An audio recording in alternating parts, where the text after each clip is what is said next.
Hi, my name is Lisa Stevens and I'm with the Wayne County Public Library. I work at the Pikeville Fremont branches, and today welcome to our online summer reading program. We are going on with our fractured fairy tales, and I've got a book that's about Jack and the Beanstalk, but not quite like what you're used to. So we're going to read A Bean, a Stalk, and a Boy Named Jack, written by William Joyce and illustrated by Kenny Callicut. Published by Moonbot Books, Athenaeum Books for Young Readers. Once upon a time, there was a smallish green bean, regular as they come, the last one out of the pod. Did it look like a bean that would make a difference? Did it look like a bean of destiny? Hardly. But, you know, things can happen. There was also a smallish kid with a smallish name of Jack. He had a smallish mom, a smallish dad, a smallish cow, and a smallish farm. That's about it. No great shakes. But, like I said, things can happen. Or rather, they didn't. As in, it didn't rain for so long that the crops dried up, the wells dried up, and the rivers and lakes and the moats and the bird baths. So people were thirsty and the fish were uncomfortable, the birds were unbathed, and the king's royal pinky had become stinky. Since there was no water to be had, everyone in the kingdom had to cry enough tears so the king could wash his pinky. Now, this king's name was King blah blah blah, and he had a daughter who was Princess blah blah blah. And she was so embarrassed that her dad was making everyone in the entire kingdom cry that she went to the local old wizard guy and said, "Please, please, please do something magical." The local old wizard guy did some reading and some thinking and some drawing and some mathing and some magicking. And you know, things started to happen. "Hey, I'm a smallish magic bean," said the bean. "Hey, I'm a smallish regular kid," said Jack. "Well, let's do something big," suggested the bean. "Okay," replied Jack. "I like your style, Jack. Back at you, bean. All we need to do is dig a hole. Put me in it, smooth the dirt, drip one drop of water, and repeat some magic words 3 times, said the bean. "Let's give it a go." Wow, those are the magic words. So a hole was dug, the bean was planted, the dirt was smooth, a drip of water was dropped. And Jack said, "Give it a go, give it a go, give it a go." "Good luck, bean. Back at you, Jack." And then things began to happen. "Keep it going, bean. I think I see something." "You got it, Jack." "Interesting pipes, bean." "Giant pipes, Jack."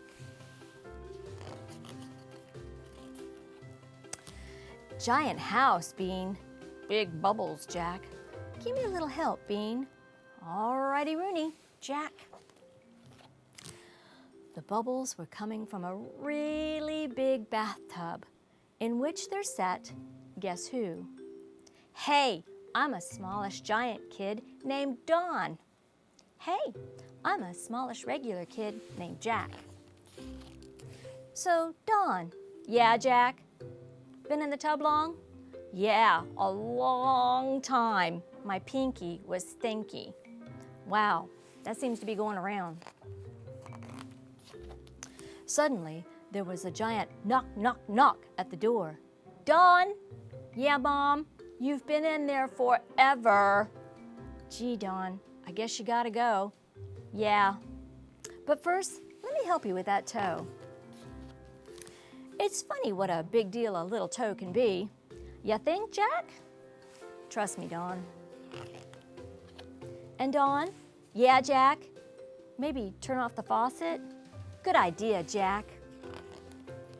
And then Jack told Don goodbye and rub-a-dub-dubbed his way home. The trip was a bit draining, but then Jack found his old pal. Back at the castle, the local old wizard guy announced with some satisfaction, "Your Highness, may I present a bean, a stalk, and a boy named Jack?" And before the king could say, "Hi there, hey there, ho there," his pinky was unstinky. "What a day," said the old wizard guy. "What a bean," said Jack. "What a boy," said the bean. "I'm thirsty," said the bean. "I'm Princess blah blah blah," said the princess, "but you can call me Jill." "Well, Jill, want to fetch a pail of water for my pal?" asked Jack. "Sounds like fun," said Jill. And so they did. The end. Sorta. This week I'm going to be reading Humpty Dumpty Explodes, written and illustrated by Kevin O'Malley and published by Walker and Company. Hi kids, I'm Mr. Hatchery. Your teacher, Miss Bordering, asked me to take part in Read Across America Day, and today I'm going to read the wonderful book of nursery rhymes of Mother Goose, favorite rhymes for young and old. What's your dad do anyway? He works in an office. Mary had a little lamb. Her fleece was white as snow, and everywhere that Mary went, the lamb was sure to go. Boring, boring. Oh, geez, Dad. Mr. Hatchery, I'm going to step down to the teacher's lounge for just a minute. It followed her to school one day, which was against the rules. Did anybody know what happened next? Anybody? No? Well, she found a giant egg crushing the school. It wasn't just any egg. Oh no, it was an exceedingly large Humpty Dumpty. Humpty Dumpty, said Mary, what happened to you? You are huge. That's right, I'm huge, and I'm not going to take it anymore. What are you talking about? Asked Mary. Oh, you know darn well. Oh, look, tubby bald Eggman is falling off the wall. Ha, ha, ha. Did anybody ever think how painful it would be to have a horse try and put you back together? No. So, I'm back, baby. Mary ran to Jack's house as fast as her little dress would let her. Jack, be nimble. Jack, be quick. Jack, jump over the candlestick. Get over to old King Cole's place fast. Humpty Dumpty's back and he's gonna stomp the town. Hurry! Hey, Mary, can't you see I'm working here? Do you think this is easy? Old King Cole was a merry old soul, and Jack came running in. What? Humpty Dumpty's gonna wreck the town, exclaimed the king. What am I supposed to do? I'm not a smart king. I'm just a merry one. The real brains of the town is Mother Goose, and she's away on vacation, getting her feathers fluffed. Well, you better think of something quick, said Jack. Humpty Dumpty's headed this way. Oh, I got it, said old King Cole. Get me Peter Piper. Peter Piper, said the king, pick me a peck of pickled peppers and then throw them at Humpty Dumpty. He hates pickled peppers. Yes, sire. I've learned to love pickled peppers. Your Highness, it didn't work. Humpty just ate the peppers, reported Jack. How many pecks of pickled peppers did Peter Piper pick? Asked the king. He pitched pickled peppers until he was positively pooped. Should I try calling Mother Hubbard? Asked Jack. Nah, what's she got to throw at Humpty? Her cupboard's always bare.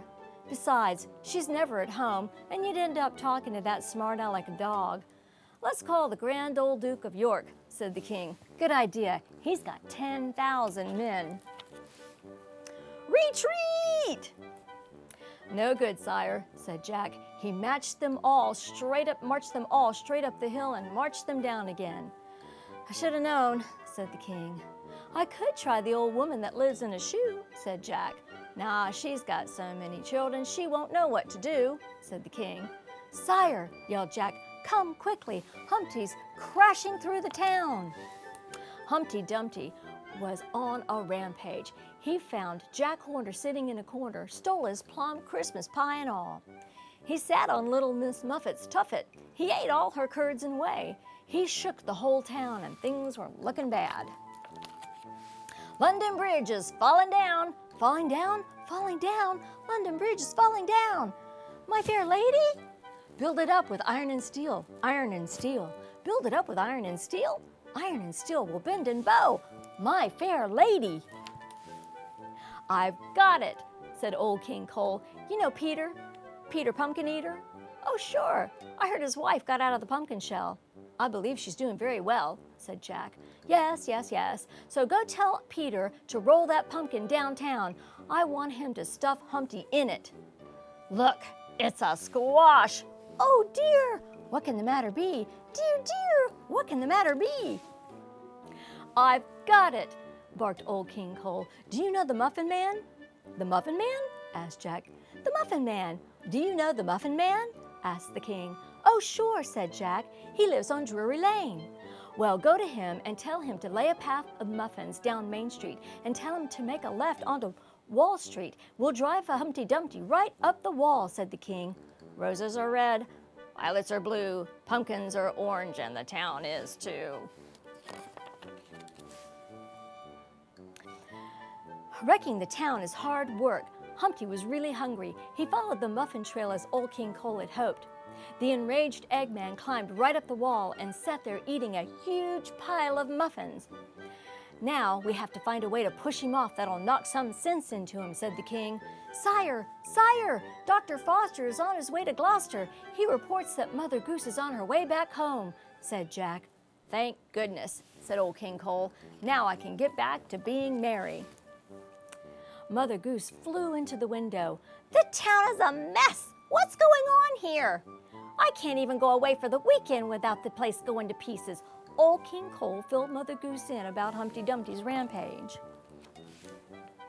Get me all the king's horses and all the king's men, yelled Mother Goose. Send them to the wall. Yes, ma'am, said Jack. Meanwhile, Humpty Dumpty was almost finished with his muffins. He was extremely full. He was getting very sleepy, and his eyes were beginning to close. He started to slip off the wall. Humpty Dumpty sat on a wall. Humpty Dumpty had a great fall. All the king's horses and all the king's men held out a giant sheet and caught him. What are you going to do with him now? Asked Jack. Get me Gregory Griggs. Gregory Griggs? He had 27 different wigs. He wore them up, he wore them down to please the people of the town, said Jack. Yes, yes, yes. Now tell him to bring all his wigs, said Mother Goose. Mother Goose stitched all the wigs together and gently lowered the hair onto Humpty's head. When Humpty Dumpty woke up, he had a fine head of hair. I'm falling for you, baby. I'm going to pieces. And with his exciting new look and attitude, Humpty Dumpty became a big star. He does 2 shows a day, and when he falls, the crowd goes wild. Sorry I took so long, Mr. Hatchery. Is everything okay? Oh, yes, Miss Bordering. Everything worked out happily ever after. What'd you say your dad did again? I have no idea.